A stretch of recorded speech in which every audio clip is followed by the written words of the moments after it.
We have a very special guest with us. We got Sam. Sam Gutter. Sam Gutter. Thank you. Very special. I don't know. I think yes. Welcome. It's just so funny, like trying to tell a story in like the vaguest terms possible while still being descriptive, you know? Yeah. You're a camera. You're a detailed person. Yeah. I'm just kidding. Grips are just like, oh, we're just in and out. Just like they do with their. But also, it's like I feel Hello. like the context clues of the story would help so much if I was just like this guy and like that guy, but I don't want to.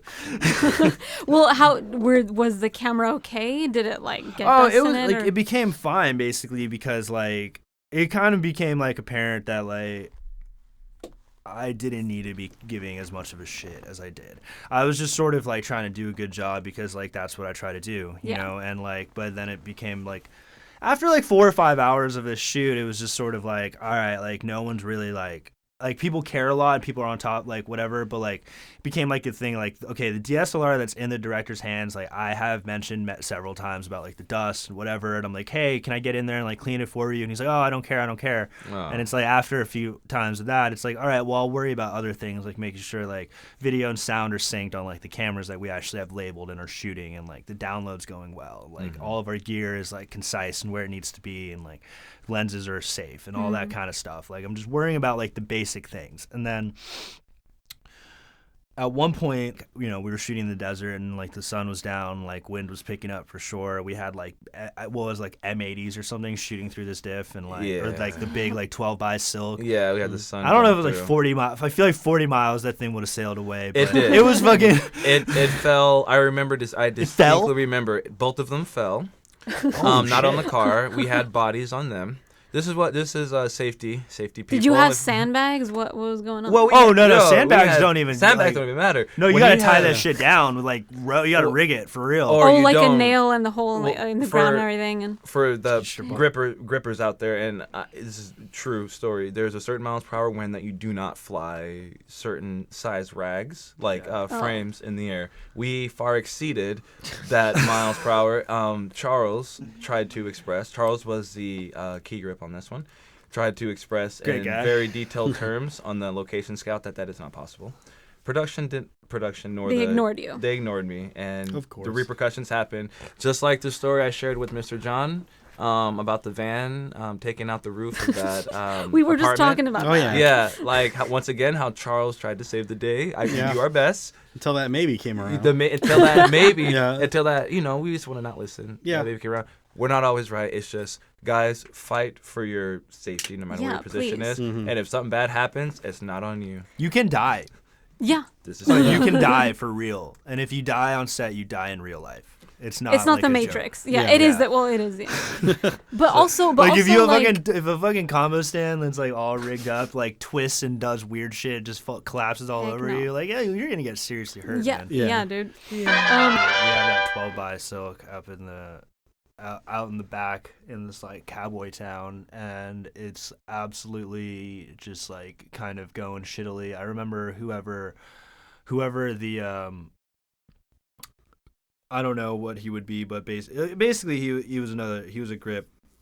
But I remember him just like hanging on for dear life on this combo stand. Dude. He was standing on him. Well, yeah, you gotta basically like for the whole time we were in that setup, which was like maybe like an hour. I don't know. This dude was in two positions. He was like either like literally standing on the combo stand, just hugging it, just being right there with like, you know what I mean, just freezing and like just being like, this is where I fucking live, or he was like down on the ground, just like with one hand on like the fucking rigging, just like ready to like run over and just grab it. But grippers, at one point though, like things started getting pretty hectic out there. Like it was one of the times when like all the people who like the people who are higher up in the production who are kind of going like, oh, I don't care, whatever, we could do whatever, are now starting to be like, oh shit, like we need to do this, we need to do that. We had set up like a dolly also. We had done like a horseshoe track thing with like a dolly. So we went from like basically just like trying to like just scam a location with a whole bunch of DSLRs to like suddenly having like a full-on production God. in the backs. And simultaneously while this is happening, our agreement with them, I guess, was that we were going to shoot like during Off the interior hours. stuff like during the day when they were Yeah. off, and then we had exterior stuff that we were going to shoot, I guess, while they were fucking open as a bar. So like while this is happening in the back, which is admittedly a pretty big area, there are like patrons like drinking and like Patrons. like not like being very interested in what we're doing, and like, you know, there's a lot of them, and Yeah. Can we like, be extras that Yeah. last in dealing with bystanders? and we're in the middle of the desert. Like, this is not like a normal situation for these people. So like people are kind of like, what the fuck is going on at like our bar that I drink Yeah. at every day, you know? Yeah. And like they had like a fucking barbecue going on in the back. Like it went from like a weird location to like a party that we were shooting in the middle of. And Oh God. It's supposed to be the scene was nobody. It's a deserted bar. Oh seriously? That was a film. I was like, you guys are fucked. it was like something Yeah. about, I forget We'll the just key plot. It everyone was like out. something about Yeah, like barbecue. meeting like a drug king. I remember as soon as I walk in, the first thing I saw was like a pool table just covered in like prop guns and like drugs and like bulletproof vests and shit. And, So yeah. normal stuff you see in a bar Yeah. Yeah, there you go. But in Lancaster. so it was like, so it was starting to get pretty hectic, and then like it was like, oh shit, like I need this guy, you know what I mean? Like whatever, like Yeah. I need this guy to just like literally just be here and be a fucking C-stand or something. Like hold this fucking thing while I like go run and grab another thing. Get me a fucking battery, please. Something, you know what I mean? Just like regular shit. Yeah. And in between shots, while they're like talking about stuff, like I go off and I look for him, and I can't find him for a minute, and then like finally I fucking see him, and he's like leaning over the bar, like grabbing the bartender's like shoulder, like basically like literally physically grabbing at her, and then like doing this like, you know, pointing at you and me back and forth, like hand motion, trying to order drinks while he's got a drink in his hand. Like he's literally, I see him just literally being like a rowdy, shitty customer at a bar, and Wow. and it's just like, yo, what the fuck? So for those of you who might be shocked by, or might be like a little surprised by like my tone here, this is considered unprofessional behavior. Yes, 100%. Yeah. I mean, yeah, you shouldn't be drinking while you're working. You should not be drinking while you're working. You shouldn't be drinking on a set. You shouldn't be like buying drinks from the. You shouldn't be doing that. That's Yeah. just obvious. Period. Yeah, Period. it's dumb. Period. So I like kind of go over to him and like I like tap him on his shoulder. I'm like, hey dude, like hey. Dude's you name. doing? He Yeah. doesn't hear me, and like, or before I tap him, I'm like, hey, dude's name. He doesn't hear me, and like I tap him on his shoulder, and he sees me and kind of like turns back around and like What? keeps doing what he's doing because he's like trying to get the bartender's attention, and she's like clearly not trying to listen to him and like moving away from him. Oh my God. And I'm like, I just sort of like, kind of put my hand on his shoulder and turn him around, and I'm like, dude, what the fuck are you doing? Like, we're working right now.